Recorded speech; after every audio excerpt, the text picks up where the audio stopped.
Kwenye jamii watu wanasema ukivaa miwani macho yanaingia ndani. Kwamba ukivaa miwani macho yanadumbukia ndani. Iko kwenye jamii hivyo. Je, ni kweli si kweli? Sasa kitaalamu hakuna evidence, hakuna ushahidi unaoonyesha kwamba mtu akivaa miwani macho yanaingia ndani au macho yanadumbukia ndani. Hakuna kitu cha namna hiyo. Kwenye science research zote hakuna kitu kinachoashiria hivyo, lakini ni mtazamo ambao kwenye jamii. Na hiyo nimeisikia kwa wazazi. Kwa mfano ukuta mtoto mdogo school age yao ameenda shule, mwalimu anasema mtoto haoni vizuri, ana struggle kusoma kule, ameshaka mpaka mbele lakini bado hawezi kuona, lakini mzazi hana sita kumruhusu mtoto huyo kuvaa miwani, akiamini kwamba akianza kuvaa miwani macho ndio yataendelea kuharibika. Lakini kingine mimi ninachokisikia toka nakuwa kwamba ulaji wa karoti basi utosha kabisa kutengeneza kurekebisha matatizo yote ya macho. Je, ni kweli kwamba nikiwa na shida yote ya macho ni kila karoti tu kwa wingi au ninywe juisi ya karoti kwa wingi basi hiyo inatosha kurekebisha shida zote za macho? Hiyo nayo kitaalamu si sahihi. Habari, naitwa Dr. Edmund Mushumbusi, daktari bingwa wa magonjwa ya macho kutoka Optiview Specialized Eye Clinic. Clinic inapatikana hapa Uhindini, Dodoma. Tuzungumzie kuhusu imani potofu au mitazamo isiyo sahihi kwenye jamii kuhusiana na macho, kuhusiana na macho. Kitaalamu inaitwa myth.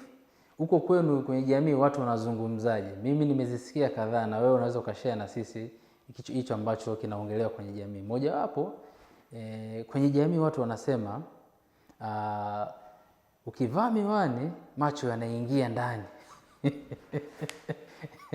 Kwamba ukivaa miwani macho yanadumbukia ndani. Iko kwenye jamii hivyo. Je, ni kweli si kweli? Sasa kitaalamu hakuna evidence, hakuna ushahidi unaoonyesha kwamba mtu akivaa miwani macho yanaingia ndani au macho yanadumbukia ndani. Hakuna kitu cha namna hiyo. Kwenye science research zote hakuna kitu kinachoashiria hivyo, lakini ni mtazamo ambao kwenye jamii. Labda niseme kidogo, hata mimi zamani pengine nilikuwa nahisi hivyo, lakini nilipokuja kuwa kwenye field ya upande wa macho, niliposoma udaktari wa macho, basi nimegundua kwamba kumbe hiki ndicho ambacho kilikuwa kinasababisha watu kwenye jamii waongee hivyo. Mfano, sisi kwenye field yetu huku upande wa macho kuna matatizo ya macho yanaitwa refractive errors ambayo yanatibika kwa miwani. Mtu haoni mbali, ili aone vizuri tunampa miwani ambayo akiivaa inamwezesha kuona mbali vizuri. Sasa kuna kitu kinaitwa pinhole effect. Mtu ambaye ana hizo shida za uone hafifu, yani ana shida za kutokuona mbali vizuri, ili aone mbali vizuri anafanya kitu kinaitwa pinhole effect. Kama vile ana half close, anafumba macho hivi kidogo aweze kupata focus nzuri. Kwa hiyo ili aweze kuona vizuri utamwona muda mwingi amefumba macho nusu hivi, tunaita half closure of the eyes, ili apate clear focus. Sasa akivaa miwani utamwona macho yamefunguka vizuri tu. Akiivua anataka tena kupata ile pinhole effect ili aweze kuona vizuri, macho atayafumba kidogo. Sasa ndo mtu ambaye kwa mfano umezoea kumuona ndugu yako akiwa amevaa miwani, unaona anaonekana, akiivua ile miwani unaona kama vile macho yameingia, na ni kwa sababu yeye anajaribu kuyafunga kidogo ili yampatie uoni mzuri wa mbali. Kwa pengine hiyo hali ya mtu kumuona kwamba huyu bwana alipokuwa hajavaa miwani na akivaa miwani macho kama anaingia ndani, kwamba ameshazoea kuvaa miwani, anaona akiwa sasa amerelax. Akiivua ameiweka pembeni utaona kama anapata shida kwa sababu hajazoea katika hali hiyo ya kuona hafifu. Kwa hiyo namna inapelekea labda mtu kuona kwamba huyu bwana mbona kama macho yameingia ndani, lakini si kweli kwamba macho yanadumbukia ndani. Kwa sababu nikwambie tu kwamba jicho lako liko ndani ya bony socket, iko kwenye cone like structure. Huku nyuma ya jicho kuna mafuta, kuna mafuta ambayo yana cushion jicho, alafu nyuma zaidi kuna mfupa mgumu, jicho haliwezi kwenda kule. Kwa hiyo limeshikiliwa sehemu sahihi. Haliwezi, hakuna namna nyingine ya kusema jicho hili lilitumbukie huku ndani. Kwa hiyo kisayansi inakataa. Kwa hiyo uvaaji wa miwani kamwe hauwezi kusababisha macho ya mtu yatumbukie ndani. Kwa hiyo tumeshaongelea hiyo misconception, hiyo myth ya kwanza, hiyo mtazamo wa jamii kuhusiana na macho. Kingine utatuambia na wewe, lakini kingine mimi ninachokisikia toka nakuwa kwamba ulaji wa karoti basi utosha kabisa kutengeneza au kurekebisha matatizo yote ya macho. Je, ni kweli kwamba nikiwa na shida yote ya macho ni kila karoti tu kwa wingi au ninywe juisi ya karoti kwa wingi, basi hiyo inatosha kurekebisha shida zote za macho? Hiyo nayo kitaalamu si sahihi. Carrots zina vitamin A za kutosha, kwa hiyo ni jambo zuri, na kwa sababu pia macho kule nyuma ya jicho kwenye retina structure yake imeundwa zaidi na proteins na vitamin A.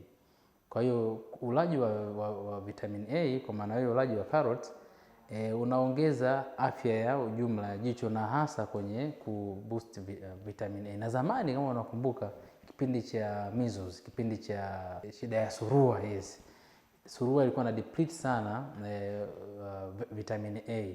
Kwa unakuta watu walikuwa wana shida za ukavu wa macho, shida za uoni hafifu wa usiku, night blindness. Kwa kulikuwa na campaign ya pamoja na kampeni za serikali za kuchanja, kuwapa watu chanjo za vitamin A, lakini kuhamasisha, mass campaign, kuhamasisha watu wale karoti, mboga za majani kwa ajili ya tatizo kubwa la kipindi kile. Sasa nafikiri hiyo nayo imebaki kwenye jamii kwamba ukiwa na shida yoyote tu ya macho ukigonga vya carrots umemaliza. Sio kweli. Unless kama una shida za macho ambazo zinasababishwa na upungufu wa vitamin A, then ukila carrot then unakuwa umetibu kwa namna moja ama nyingine shida hiyo. Lakini kama una shida, kwa mfano mtu mzima wa miaka 50 anashindwa kuona hapa karibu, shida hiyo kitaalamu tunaita presbyopia. Hiyo shida hata ukila karoti gunia haitakusaidia kutibu shida hiyo. Sio? Una tatizo la kisukari kwenye macho, hata ukila karoti tani ngapi haiwezi kutibu shida yako hiyo ya macho. Una tatizo la mtoto wa jicho ambaye amekisha komaa, ambao unatakiwa ufanyiwe operation, hata ule karoti kiasi gani haitatosha, haitasaidia kwenye tatizo hilo. Kwa hiyo tuseme there is no one size fits all, kwamba kitu kimoja kinatibu mambo yote kwenye macho. Kila tatizo kwenye macho lina taratibu zake na matibabu yake. Kwa hiyo ni shauri tu kwenye upande huo, bwana, fika hospitali na shida yote ya macho, upate kipimo sahihi, daktari atakwambia shida yako ya macho ni hii na tiba yake ni hii. Kwa hiyo mimi na wagonjwa kadha wa kadha ambao wana upungufu wa vitamini, na nawashauri kweli kula karoti, pata na dawa hiyo kwa ajili ya kuboost vitamini ambazo nahisi zimepungua kwenye diet yake. Lakini sio kwamba karoti basi itasolve sasa matatizo yote ya macho. Kwa hiyo mtazamo huo nao kisayansi hauko sawa. Kingine cha tatu, bwana wewe, ukiangalia kitu kwenye mwanga hafifu macho ndio yanakufa. Ama ukisogelea TV kwa karibu unaua macho. Sasa hiyo nayo nafikiri wazazi tunakuwa preventive au kwenye jamii tunaongea kwa maana ya kupunguza madhara yatokanayo, lakini neno linalotumika kwamba unaua macho. Macho hayawezi kufa kwa kuangalia kwenye mwanga hafifu. Sana sana kitakachotokea unayachosha macho. Unapata kitu kinaitwa eye strain, macho ya uchoka yakiwa kwenye dim light. Na bado unasoma kwenye mwanga hafifu, unaangalia movies kwenye mwanga hafifu kwa muda mrefu, macho yakiwa yamefocus muda mrefu, basi mtu anaweza kuhisi macho yanauma, yanachoka, lakini sio kwamba kitendo kile basi kinaua macho, baadaye sio utapofuka, utaona vizuri. Hiyo nayo ni misconception, ni kitu ambacho kijamii kinaongelewa hivyo lakini hakiko sahihi. Mtazamo mwingine kwenye jamii ni uvaaji wa miwani uharibu macho. Na hiyo nimeisikia kwa wazazi. Kwa mfano ukuta mtoto mdogo school age yao ameenda shule, mwalimu anasema mtoto haoni vizuri, ana struggle kusoma kule, ameshaka mpaka mbele lakini bado hawezi kuona, lakini mzazi hana sita kumruhusu mtoto huyo kuvaa miwani, akiamini kwamba akianza kuvaa miwani macho ndio yataendelea kuharibika. Hiyo nayo sio sahihi kisayansi, na hamna research inayoonyesha kwamba mtu anayeanza kuvaa miwani toka mdogo basi anapoendelea kuvaa miwani na macho yanazidi kuharibika. Hapana. Ambacho kinatokea, na hii nitaiongelea kwa kundi la watu wenye matatizo yanaitwa myopia, short sightedness, na hasa kama shida hiyo ipo kwenye familia, tunaita familial myopia au pathological myopia. Watu wale wanakuwa na tendency ya hiyo shida kuongezeka, awe anavaa miwani awe havai miwani.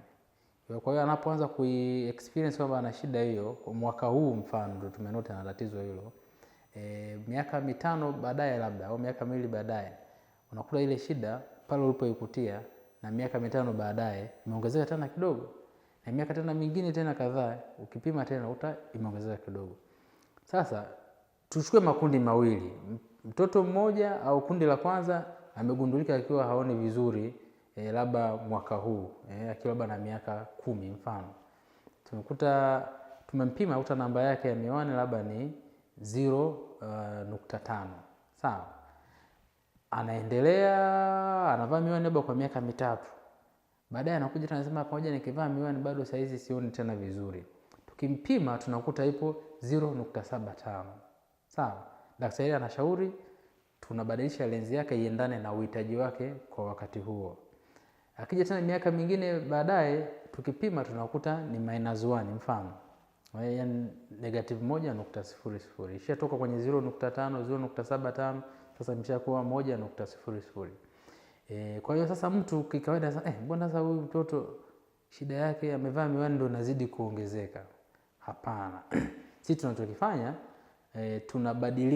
tunambadilishia lenzi yake kulingana na uhitaji wake kwa wakati husika. Kundi lingine la mtoto anayefanana na huyo ukasema huyu bwana mzazi labda amesema hapana, huyu mwanangu asivae miwani, lakini tulipompima pale mwanzo tunakuta namba ni hiyo ya -0.5. hata huyo ulipokimpima miaka mingine 10 baadaye labda mfano utaikuta tena ishakuwa -1.0, sababu hiyo progression ipo regardless mtu anavaa miwani ama havai miwani. Sawa. Sasa kinachotokea tu ni kwamba tunawanyima watoto fursa ya kuona vizuri wakati wangeweza kuona vizuri bila sababu ya msingi. Unakuta katoto kana struggle kaoni vizuri, labda akaperform pia vizuri kwa sababu ya hiyo limitation ya uoni wake, wakati mzazi ambaye anauelewa ule mpana mtoto wake hivyo aone vizuri anampa miwani, anafurahi, anaona vizuri bila shida yoyote ile. Kwa hiyo swala la kwamba miwani inaongeza shida ya uoni au inaongeza tatizo sio kweli. Hiyo shida ingeendelea kuwepo uwe umevaa miwani ama uvaa. Kinachotofautisha sisi wote kwenye kundi hilo ni shughuli, nature ya shughuli tunazofanya. Mfano mtu ambaye anahitaji uoni mzuri ma presentation, lecture, tukao project kule aone vizuri, yeye atainote mapema kwamba sioni kule mbali vizuri bwana. Tofauti labda na fundi seremala, mkulima, anaweza kuwa na shida kama hiyo lakini yeye haoni shida, haandiki, hafanyi ma presentations, hana mambo ya paperwork, vitu kama hivyo. Kwa hiyo anaweza asione tatizo hilo kwa ukubwa wake. Lakini wanafunzi, watu ambao wako kwenye maofisi ambao from time to time watahitaji uoni wa mbali na karibu sahihi, madereva watazi experience hizo shida mapema zaidi. Kwa hiyo kwamba miwani inaharibu uoni au inaharibu macho, na hasa mtu akivaa tokea utotoni, na yenyewe kisayansi haijawa proved hivyo, sio sahihi. Kwa hiyo ushauri wangu kwa wazazi au caretakers, kwa watoto hasa school age, watoto ambao wako shuleni wanahitaji uoni sahihi, wana struggle, kichwa kinamuuma, mtoto haoni vizuri na mwalimu amesha note kwamba mtoto huyu ana struggle, anapata shida kuona mbele. Wazazi tusisite, watoto hao waleteni tu wapime. Sisi tutagundua kwamba shida iliyopo kwa sasa ni shida ya ipi na inatibika kwa namna gani. Na hata kama itapelekea kwamba atatakiwa avae miwani ili kuongeza uone wake vizuri, usiogope, hakuna shida yote ambayo mtoto huyu ataipata. Mwenyewe tu katika ukuaji wake baadaye utakuta kuna hizi story pia tunazipata. Mtu anakuja anasema miaka fulani nilikuwa nikivaa miwani, lakini sasa hivi naona niko okay, sihitaji tena kuvaa miwani. Labda katika ukuaji wake jicho lile linavyoendelea kukua linajinormalize, anarudi kwenye kitu tunaita emetropia. Kwa hiyo automatically unakuta hahitaji kuvaa miwani mfano.